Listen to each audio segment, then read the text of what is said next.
You can't be a student at Penn State without having heard of or know someone involved in Greek life.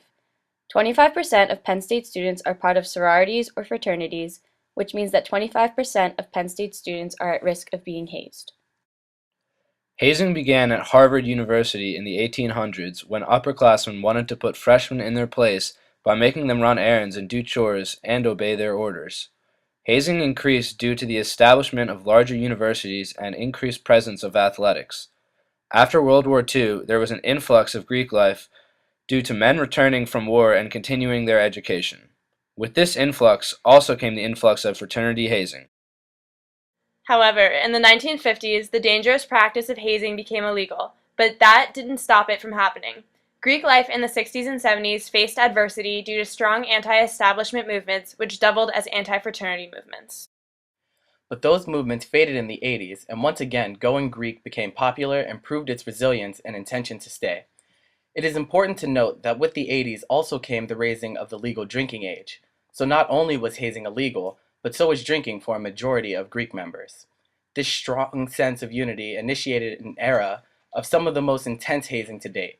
However, the topic of hazing went seemingly unnoticed until the late 90s and early 2000s, when universities and IFC chapters began to receive some serious flack from the media after reports of hazing-related deaths and injury. And these are traditions, these are traditions that turn boys into men. As stupid as they are, as cruel as they might be, they turn boys into men, sometimes great men. But as I ask why and as I answer these questions, I can tell you this, that these men were not great because of hazing. They were great despite it. Some of the most celebrated leaders of our country were involved in Greek life and were probably victims of hazing, but what they went through is minuscule compared to present day. The benefits of Greek life include networking, brotherhood and sisterhood, philanthropy, and social ties, but these assets come at a cost. Those who pledge are at risk of losing their grades, their dignity, mental health, and in some cases, their lives. In the past decade, there have been at least 10 IFC chapters put on probation and 2 fraternity-related deaths at Penn State. Although this may seem like a small number, it is not just a number to the families and friends of the victims. Hazing is defined as the imposition of strenuous, often humiliating tasks as part of a program of rigorous physical training and initiation. Present-day hazing rituals include lineups, grilling questions, physical activities, absurd requests, house chores, and fear tactics that include burlap sacks over the head and being tied up. However, there are reports of much worse. Among the worst are reports of pouring boiling hot water down a brother's back, chest, and genitals. A sorority sister was forced to use either a sexual object in front of her sisters or take a hit of cocaine. Not only are these stories horrific, but the hard facts that support them are shocking and upsetting. In 2004, an article published in the journal Addiction stated white fraternities and sororities had the highest rate of abusing non-medical prescription stimulants. According to a study in the journal Sex Roles, research showed that first-year sorority students had greater signs of disordered eating than those that did not rush. 44 states currently have anti-hazing laws. Drinking rates among Greek life are incredibly high. 75% of fraternity members engage in heavy drinking, and 62% of sorority members engage in binge drinking. There has been at least one hazing-related death each year since the 1970s.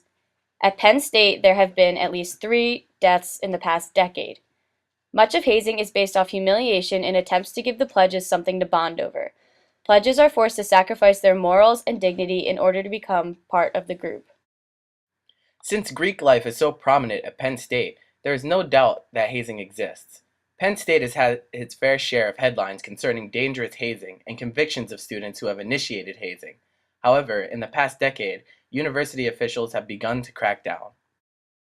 However, Penn Staters are not all in complete agreement about the benefits and drawbacks of hazing.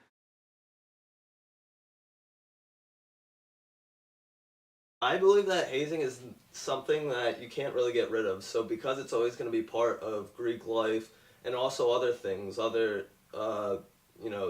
walks of life have hazing, including the NFL. There's been a case of an NFL player being charged for hazing. So I believe that hazing is something that you're not going to get rid of. So it's more of a rite of passage. So I don't really feel it's something that is too bad. Okay, so I mean, I get the intended effects are to bring guys together or make them bond because they have to go through all this stuff together. That being said, I think that it can very easily be overdone, particularly if you have like a sadistic person in charge or somebody, I don't know, somebody who's just being a dickhead about it. Hazing, I don't feel is necessarily a good thing, but it's kind of a necessity. Well, it comes down to the end goal. What you get out of it, what you get out of the pledging process, all the hazing, is worth everything they have to go through. The sort of brotherhood that you get at the end of your pledging, your life as a pledge, is worth all the hazing. I mean, that's a business investment. You have one semester of some rough nights, put lightly, and then 7 semesters of alcohol and girls. So Because they can't really make friends anywhere else and they have a superiority complex.